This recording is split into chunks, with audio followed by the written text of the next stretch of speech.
قاعده 200 آخری قاعده که ما و شما را میخوانیم انشاءالله تعالی و قاعده نمبر 200 اقسام موالات کفار را بدانیم.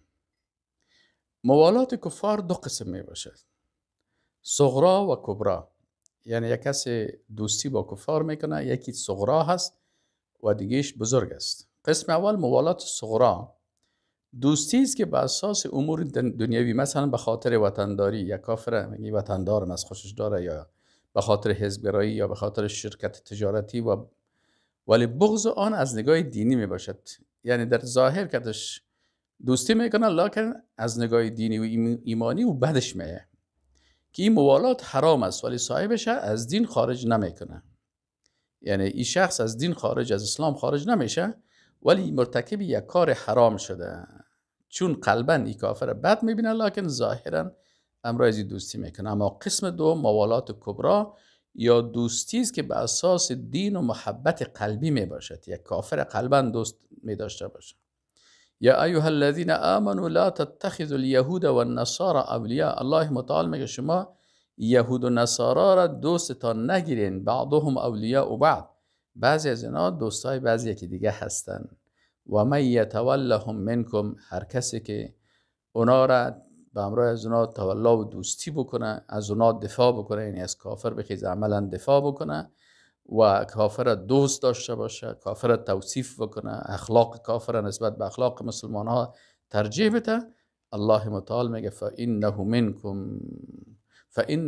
و من یتولهم منکم، هر کسی که از شما تولا و دفاع و دوستی و محبت قلبی با اونا بکنه، اینا فانه منهم، یقینا که امی انسان از جمله از اوناست، یعنی مسلمان نیست.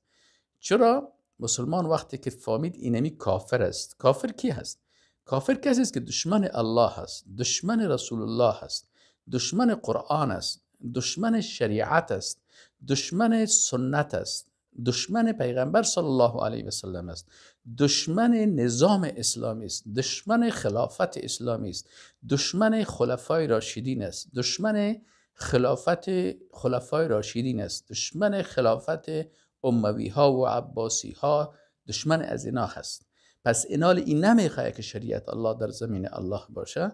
پس وقتی که تو فهمیدی که کافر دشمن الله هست، تو چطور که دشمن الله قلبا دوستی میکنی، او را دوست میداشته باشی، در صف از او استاد میشی و به ضد مسلمانی که او دوست الله هست و الله برای تو میگه انما المؤمنون اخوه، او برادر ایمانی توست، در مقابل از او استاد میشی، اون مسلمان از بین میبری و در پالوی ازی به خاطر خوش ساختن کافر در صف کافر قرار میگیری و از او دفاع میکنی. این حالی چی میشه؟ الله متعال میگه که با اینی دفاع کردن از کافر و محبت کردن با این کافر، ای از صف مسلمان ها خارج میشه. فانه منهم، الله میگه ای هر قدر بگه که من مسلمان هستم، ای از جمله از اونها هست و در روز قیامت از جمله از اونها حشر میشه. الله متعال ما و شما را توفیق بده.